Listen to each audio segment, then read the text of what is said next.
Ration ಕಾರ್ಡ್ದಾರರಿಗೆ bumper good news. ಎಂಥ ration ಕಾರ್ಡ್ದಾರರಿಗೆ ಬಂಪರ್ ಗುಡ್ ನ್ಯೂಸ್ ಅಂತ ತುಂಬ ಜನ ಕೇಳ್ತೀರ. ನಾನು ಹೇಳ್ತೀನಿ, ಕೇಳಿಸ್ಕೊಳ್ಳಿ. ಏನು ರೇಷನ್ ಕಾರ್ಡ್ ದಾರರಿಗೆ ಈ ಲೆವೆಲಿಗೆ ಒಂದು ಬಂಪರ್ ಗುಡ್ ನ್ಯೂಸ್ ಏನಿರಬಹುದು ಅನ್ನುವಂಥದ್ದು ಒಂದಿಷ್ಟು ಜನರ ಪ್ರಶ್ನೆ. ಹೇಳ್ತೀನಿ, ಕೇಳಿಸ್ಕೊಳ್ಳಿ. ಏನಿರಬಹುದು ಅಲ್ವಾ?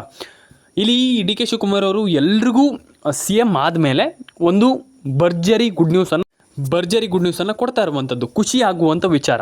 ಯಾರೂ ಕೂಡ ಅಯ್ಯೋ ನಮಗೆ ಹಣ ಜಮೆ ಆಗಿಲ್ಲ, ಹಣ ಬಂದಿಲ್ಲ ಅನ್ನುವಂಥದ್ದು ಬೇಡ. ಇನ್ಮೇಲೆ ಪ್ರತಿಯೊಬ್ಬರಿಗೂ ಹಣ ಜಮೆ ಆಗುತ್ತೆ. ಯಾವ ಹಣ? ಯಾವಾಗ ಹಣ ಜಮೆ ಆಗುತ್ತೆ? ನೀವು ಯಾವ ಹಣದ ಬಗ್ಗೆ ಮಾತಾಡ್ತಾ ಇದ್ದೀರಾ? ನಮ್ಗೆ ಹಣ ಜಮೆ ಆಗ್ತಾ ಇಲ್ವಲ್ಲ ಅನ್ನುವಂಥದ್ದು ಒಂದಿಷ್ಟು ಜನ ಕೇಳ್ತಾನೆ ಇದ್ದೀರಾ. ಹೇಳ್ತೀನಿ ಏನು ಕತೆ, ಪ್ರತಿಯೊಂದನ್ನು ಕೂಡ ಎಕ್ಸ್ಪ್ಲೇನ್ ಮಾಡ್ತೀನಿ.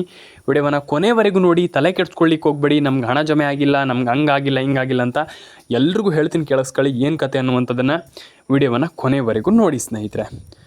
ಯಾವ ಜಿಲ್ಲೆಗಳಿಗೆ ಇಲ್ಲಿ ಗೃಹಲಕ್ಷ್ಮಿ ಹಣ ಜಮೆ ಆಗ್ಲಿಕ್ಕೆ ಶುರುವಾಗ್ತಾ ಇದೆ, ಮತ್ತು ರಾಗಿ ಮತ್ತು ಅಕ್ಕಿಯನ್ನು 2 kg ಆಗಿ ಎಕ್ಸ್ಟ್ರಾವನ್ನು ಕೊಡ್ತಾ ಇರುವಂಥ, ಅಂದರೆ ಹೆಚ್ಚಿಗೆ ಆಗಿ ಕೊಡ್ತಾ ಇರುವಂಥದ್ದು. ಅದ್ರ ಜೊತೆಗೇ ಪಿಂಚಣಿ ಹಣ ಕೂಡ ಜಮೆ ಆಗ್ತಾ ಇದೆ. ಎಲ್ರಿಗೂ ಗುಡ್ ನ್ಯೂಸ್ ಆಗ್ತಾ ಇರುವಂಥದ್ದು ಈ ಒಂದು ವಿಡಿಯೋದ ಮೂಲಕ. ಮೂರು ಅಪ್ಡೇಟ್ಗಳಿದೆ, ಒಂದೊಂದಾಗೆ ತಿಳಿಸ್ಕೊಡ್ತಾ ಬರ್ತೀನಿ. ಯಾವ ಜಿಲ್ಲೆಗಳಿಗೆ ಗೃಹಲಕ್ಷ್ಮಿ ಹಣ ಬರುತ್ತೆ, 2 kg ಅಕ್ಕಿ ಕೊಡ್ತಾರೆ, 2 kg ರಾಗಿ ಕೊಡ್ತಾರೆ, ಆ್ಯಂಡ್ ಅದರೊಟ್ಟಿಗೆ ನಿಮಗೆ ಇಲ್ಲಿ ಪಿಂಚಣಿ ಹಣ ಕೂಡ ಜಮೆ ಆಗುತ್ತೆ. ಬನ್ನಿ ಶುರು ಮಾಡಿ ಮತ್ತೊಂದು ವಿಡಿಯೋವನ್ನು. ಅದಕ್ಕೂ ಮುಂಚೆ ನಮ್ಮೊಂದು ಚಾನಲ್ಗೆ ಸಬ್ಸ್ಕ್ರೈಬ್ ಮಾಡ್ಕೊಂಡಿಲ್ಲ ಅಂತ ದಯವಿಟ್ಟು ಸಬ್ಸ್ಕ್ರೈಬ್ ಮಾಡ್ಕೊಳ್ಳಿ, ಲೈಕ್ ಮಾಡ್ಕೊಳ್ಳಿ, ಶೇರ್ ಮಾಡ್ಕೊಳ್ಳಿ, ಕಮೆಂಟ್ ಮಾಡ್ಕೊಳ್ಳಿ ಸ್ನೇಹಿತರೆ. ರಾಗಿ ಅಕ್ಕಿ ಬಗ್ಗೆ ಫಸ್ಟ್ ಮಾತಾಡ್ತಾ ಹೋಗೋಣ. ಯಾಕಂತಂದರೆ ತುಂಬ ಜನರಿಗೆ ಇಂಪಾರ್ಟೆಂಟ್ ಇದೊಂದು. ರಾಗಿ ಮತ್ತು ಅಕ್ಕಿ ತುಂಬ ಜನರಿಗೆ ಇಂಪಾರ್ಟೆಂಟ್ ಆಗುತ್ತೆ ಸ್ನೇಹಿತರೆ. ರಾಗಿ ಅಕ್ಕಿ ತುಂಬ ಜನ ಇದ್ರ ಬಗ್ಗೆನೇ ಕೇಳಿದ್ರಿ. ಹೌದಾ, ಜಾಸ್ತಿ ಆಗುತ್ತೆ? ಹೌದಾ, ಇನ್ನೂ ಸ್ವಲ್ಪ ಜಾಸ್ತಿ ಆಗ್ಬೋದಾ ಅನ್ನುವಂಥದ್ದು. ಹೌದು, 10 kg ಕೊಡ್ತಾ ಇದ್ದವರು ಇನ್ನು ಸ್ವಲ್ಪ ಜಾಸ್ತಿ 12-14 kgಯನ್ನು ಕೊಡುವಂಥ ಚಾನ್ಸಸ್ ಇದೆ. ಹೌದು, ಯಾಕಂತಂದರೆ ಸರ್ಕಾರವೇ ಇದನ್ನು ರೂಲ್ಸ್ ಮಾಡಿರುವಂಥದ್ದು. ಒಂದು ಒಳ್ಳೆಯ ವಿಚಾರ. ಯಾಕಂತಂದರೆ ಸರ್ಕಾರ ಈ ರೀತಿ ರೂಲ್ಸ್ ಮಾಡಿದಾಗ ನನಗೆ ಖುಷಿ ಆಗುತ್ತೆ. ಯಾಕಂತಂದರೆ ಈ ರೀತಿ ರೂಲ್ಸನ್ನು ಯಾಕೆ ಸರ್ಕಾರ ಮಾಡ್ತಾರೆ ಅಂತಂದರೆ, ಅವರು ಏನು ಹೊಸ ಸರ್ಕಾರ, ಹೊಸಬರು ಆಡಳಿತಕ್ಕೆ ಬಂದಿದ್ದಾರೆ ಅಂತ ಅಲ್ಲ. ಅಂದರೆ ಅವ್ರು ಕೊಡ್ತಾ ಇರುವಂಥದ್ದು ಜನರ ಹಿತಕ್ಕಾಗಿ. ಆ್ಯಂಡ್ ಇಲ್ಲಿ 2 kg ಅಕ್ಕಿಯನ್ನು ಜಾಸ್ತಿ ಕೊಡ್ತಾ ಇರುವಂಥದ್ದು ತುಂಬ ಜನರ ಕುಟುಂಬಗಳಲ್ಲಿ ತುಂಬ ಜನರಿಗೆ ಒಳ್ಳೆಯದಾಗುತ್ತೆ ನನ್ನ ಪ್ರಕಾರ. ಯಾಕಂದರೆ ತುಂಬ ಜನ ಬಡವರಿರ್ತಾರೆ. ಬಡವರು ಅನ್ನೋದಕ್ಕಿಂತ ತುಂಬ ಜನ ಕಷ್ಟದಲ್ಲಿರ್ತೀರ. ಹಾಗಾಗಿ ಕಷ್ಟವನ್ನು ನೀಗಲಿಕ್ಕೆ ಈ ಒಂದು 2 kg ಅಲ್ಲ, ಒಂದು 4 kg ಕೊಟ್ಟರೆ ಆರಾಮ್ಸೆ ನನ್ನ ಪ್ರಕಾರ ಒಂದು ಒಳ್ಳೆಯ ಒಂದು ಏನಂತಂದರೆ ನಿಮಗೆ ಒಳ್ಳೇದಾಗತ್ತೆ ಅನ್ನುವಂಥ ನನ್ನೊಂದು ಒಪಿನಿಯನ್. ಆ್ಯಂಡ್ ತುಂಬ ಜನ ಎಷ್ಟೋ ಒಂದು ಭಾರಿ ಕಷ್ಟದಲ್ಲಿರ್ತಾರೆ, ಅಂಥವ್ರಿಗೆ ಹೋಗಲಿ ಅಂತ ನಾನು ಹೇಳಲಿಕ್ಕೆ ಇಷ್ಟಪಡ್ತೇನೆ. ಯಾಕಂತಂದರೆ ತುಂಬ ಜನ ಕೇಳಿದ್ರಿ ನಂತರ, ಸರ್ ನಮಗೆ ಬರ್ತಾ ಇಲ್ಲ, ಅಕ್ಕಿ ಬರ್ತಾ ಇಲ್ಲ, ಹಾಗೆ ಹೀಗೆ ಅನ್ನುವಂಥದ್ದು. ನಾನು ಹೇಳುವಂಥದ್ದಿಷ್ಟೇ, ಯಾರೂ ಕೂಡ ತಲೆ ಕೆಡಿಸ್ಕೊಳ್ಳಿಕ್ಕೆ ಹೋಗಬೇಡಿ. ಅಕ್ಕಿ ಬರಲಿ, ರೇಷನ್ ಕಾರ್ಡ್ ಅಪ್ಡೇಟ್ ಆಗಲಿ, ಪ್ರತಿಯೊಂದು ಅಪ್ಡೇಟ್ಗಳನ್ನು ಮಾಡ್ಕೊಳ್ಳಿ, ತಲೆ ಕೆಡಿಸ್ಕೊಳ್ಳಿಕ್ಕೆ ಹೋಗಬೇಡಿ ಸ್ನೇಹಿತರೆ. ಗೃಹಲಕ್ಷ್ಮಿ ಹಣದ ಬಗ್ಗೆ ಮಾತಾಡ್ತಾ ಹೋಗೋಣ, 1-2 ನಿಮಿಷ ಅಷ್ಟೇ. ಏನು ಗೃಹಲಕ್ಷ್ಮಿ ಯೋಜನೆ ಹಣ ಬರ್ತಾ ಇದೆಯಾ?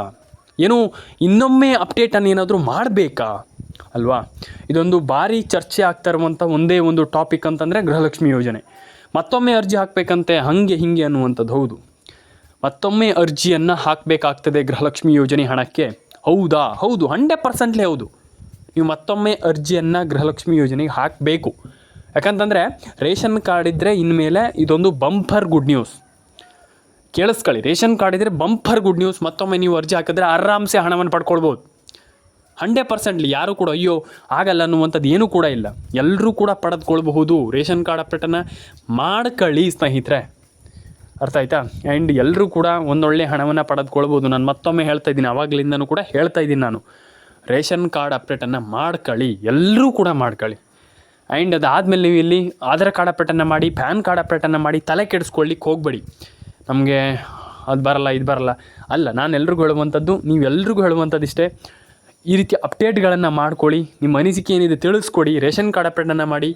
ಆ್ಯಂಡ್ ನಾನು ಎಲ್ರಿಗೂ ಹೇಳುವಂಥ ತಲೆ ಕೆಡಿಸ್ಕೊಳ್ಳಿಕ್ಕೆ ಹೋಗಬೇಡಿ ಜಾಸ್ತಿ. ಅಯ್ಯೋ ನಮ್ಗೆ ಹಣ ಬಂದಿಲ್ಲ, ಹಾಗೆ ಹಿಂಗೆ ಅನ್ನುವಂಥ, ನಮ್ಗೆ ಹಣ ಬಂದಿಲ್ಲ, ಹಣ ಜಮೆ ಆಗಿಲ್ಲ ಅನ್ನುವಂಥ ನಾನು ಎಲ್ರಿಗೂ ಹೇಳುವಂಥದ್ದು, ತಲೆ ಕೆಡಿಸ್ಕೊಳ್ಳಿಕ್ಕೆ ಜಾಸ್ತಿ ಹೋಗಬೇಡಿ. ಆ್ಯಂಡ್ ನಾನು ಹೇಳುವಂಥದ್ದಿಷ್ಟೇ, ದಯವಿಟ್ಟು ನಿಮ್ಮ ಅನಿಸಿಕೆಯನ್ನು ತಿಳಿಸ್ಕೊಡಿ ಈ ಒಂದು ಯೋಜನೆ ಬಗ್ಗೆ. ಆದರೆ ಗೃಹಲಕ್ಷ್ಮಿ ಯೋಜನೆಗೆ ಮತ್ತೆ ಪುನಃ ಅರ್ಜಿಯನ್ನು ಹಾಕಬೇಕಾಗ್ತದೆ. ಅದನ್ನ ಯಾವಾಗ ಕರೀತಾರೋ ಗೊತ್ತಿಲ್ಲ, ನಾನು ಹೇಳ್ತೀನಿ, ವಿಡಿಯೋವನ್ನು ಮಾಡ್ತೇನೆ ಆ್ಯಂಡ್ ಅದ್ರ ಬಗ್ಗೆ ತಿಳಿಸ್ಕೊಡ್ತೇನೆ ಸ್ನೇಹಿತರೆ. ಮತ್ತೊಮ್ಮೆ ಅರ್ಜಿ ಹಾಕಬೇಕಾ? ಹೌದು, 100% ಮತ್ತೊಮ್ಮೆ ಹೇಳ್ತಾ ಇದ್ದೀನಿ, ಹಾಕಬೇಕು. ಆಯಿತು, ಪಿಂಚಣಿ ಹಣದ ಬಗ್ಗೆ ಹೋಗೋಣ. ಈಗ ಪಿಂಚಣಿ ಹಣ ಎಲ್ರಿಗೂ ಜಮೆ ಆಗುತ್ತೆ. ಇಷ್ಟೇ, ಈ ಒಂದು ಯೋಜನೆ ಬಗ್ಗೆ ಏನೂ ಇಲ್ಲ. ಪಿಂಚಣಿ ಹಣ ಎಲ್ರಿಗೂ ಜಮೆ ಆಗುತ್ತೆ, 100% ಹೌದು. ಯಾಕಂತಂದರೆ ಎಲ್ರಿಗೂ ಜಮೆ ಆಗ್ತಾಯಿದೆ ಪಿಂಚಣಿ ಹಣ. ಯಾವತ್ತೂ ಕೂಡ ಹಣ ಜಮೆ ಆಗೋದು ನಿಲ್ಲಲ್ಲ, ಯಾಕಂತಂದರೆ ಅದು ದೊಡ್ಡ ಯೋಜನೆ. ಆ್ಯಂಡ್ ಡೆಫಿನೆಟ್ಲಿ ಪಿಂಚಣಿ ಹಣ ಜಮೆ ಆಗುತ್ತೆ, ತಲೆ ಕೆಡಿಸ್ಕೊಳ್ಳಿಕ್ಕೆ ಹೋಗಬೇಡಿ. ಟೈಮ್ ಇಲ್ಲ, ಇವಾಗ ಯಾರ ಹತ್ರ ಕೂಡ ಟೈಮ್ ಇಲ್ಲ, ಬೇಗ ಎಲ್ಲದನ್ನೂ ಕೂಡ ಮಾಡ್ತಾ ಇದ್ದಾರೆ. ಆ್ಯಂಡ್ ಪ್ರತಿಯೊಬ್ಬರಿಗೂ ಪಿಂಚಣಿ ಎಲ್ಲ ಒಂದು ಯೋಜನೆ ಹಣನೂ ಕೂಡ ಜಮೆ ಆಗಲಿ. ಆ್ಯಂಡ್ ನಾನು ಕೇಳ್ಕೊಳ್ಳುವಂಥದ್ದಿಷ್ಟೇ, ಯಾರು ಕೂಡ ತಲೆ ಕೆಡಿಸ್ಕೊಳ್ಳಿಕ್ಕೆ ಹೋಗಬೇಡಿ. ಪಿಂಚಣಿ ಹಣ ಎಲ್ರಿಗೂ ಜಮೆ ಆಗಲಿ. And Aadhaar card, ration card, PAN card ಪ್ರತಿಯೊಂದು ಅಪ್ಡೇಟನ್ನು ಕೂಡ ಮಾಡ್ಕೊಳ್ಳಿ. ಆ್ಯಂಡ್ ತಲೆ ಕೆಡಿಸ್ಕೊಳ್ಳಿಕ್ಕೆ ಹೋಗಬೇಡಿ. ರೇಷನ್ ಕಾರ್ಡ್ ಅಪ್ಡೇಟನ್ನು ಮಾಡಿ, ಆಧಾರ್ ಕಾರ್ಡ್ ಅಪ್ಡೇಟನ್ನು ಮಾಡಿ. ಆ್ಯಂಡ್ ನಾನು ಎಲ್ರಿಗೂ ಹೇಳುವಂಥದ್ದು ಪಿಂಚಣಿ ಹಣವನ್ನು ಮಾಡಿ ಅಂತ ಹೇಳಲಿಕ್ಕೆ ಇಷ್ಟಪಡ್ತೇನೆ. ಆ್ಯಂಡ್ ಎಲ್ರಿಗೂ ಹೇಳುವಂಥದ್ದಿಷ್ಟೇ, ದಯವಿಟ್ಟು ಹೇಳುವಂಥದ್ದು, ಪಿಂಚಣಿ ಹಣವನ್ನು ಕರೆಕ್ಟಾಗಿ ಇಟ್ಕೊಳ್ಳಿ. ಆ್ಯಂಡ್ ಪಿಂಚಣಿ ಹಣವನ್ನು ನೀವು ಡಾಕ್ಯುಮೆಂಟ್ಸ್ ಎಲ್ಲ ಕರೆಕ್ಟಾಗಿರಿ.